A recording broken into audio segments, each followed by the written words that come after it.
Hi, this is நீலா. அடிப்படை மனித உரிமை இதில் கைது ஆகிறவங்களோட உரிமைகளை பற்றியும் காவல்துறையோட அதிகாரத்தை பற்றி நம்ம இன்னைக்கு பார்க்க போகிறோம். தான் கைது செய்யப்படுவதை தடுக்கிற முயற்சியில் கைது செய்யப்படுகிறவர் இறங்கினால் காவல்துறை அவரை அடக்கி கைது செய்வதற்கு தேவையான முறையை கையாளலாம் என்கிறது குற்றவியல் நடவடிக்கை சட்டம்.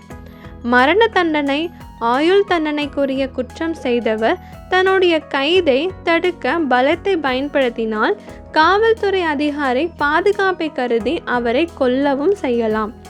கைது செய்கிற போது கைதுக்கான காரணத்தை கைது செய்யப்படுகிற நபருக்கு அறிவித்துவிட வேண்டும். வாரண்டை படித்து பார்க்கிற உரிமை கைது செய்யப்படுகிற நபருக்கு உண்டு. கைது செய்யப்படுகிறவர் தன்னுடைய வழக்கறிஞரை கலந்து ஆலோசிக்க முடியும். அதற்கான உரிமை அவருக்கு உண்டு. கைது செய்யப்படுகிறவர் தப்பி ஓடவோ தற்கொலை செய்து கொள்ளவோ முயல மாட்டார் என்று காவல்துறை அதிகாரி நம்பினால் விலங்கிடாமல் அழைத்து செல்லலாம். அந்த நபர் அபாயகரமானவர் என்று பட்டால் பிணைத்தோ விலங்கிட்டோ அழைத்து செல்லலாம். கைது செய்யப்பட்ட பிறகே ஒரு நபரை சோதனை செய்யலாம். தேவைப்படும் பொருட்களை கைப்பற்றி அதற்கான ரசீதை அளிப்பதும் கைப்பற்றிய பொருட்களை பாதுகாப்பாக வைத்திருப்பதும் காவல்துறையினரின் கடமை.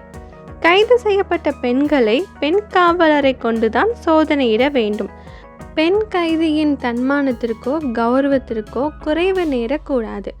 வழக்கிற்கு அவசியம் என்று படும் பட்சத்தில் கைது செய்யப்பட்ட நபரை மருத்துவ சோதனைக்கு உட்படுத்தும் அதிகாரம் காவல்துறை அதிகாரிக்கு உண்டு.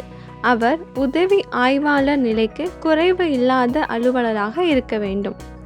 தான் கொடுமைப்படுத்தப்பட்டதை நீதிமன்றத்துக்கு நிரூபிக்க வேண்டி கைதியே மருத்துவ பரிசோதனை கோர உரிமை உண்டு.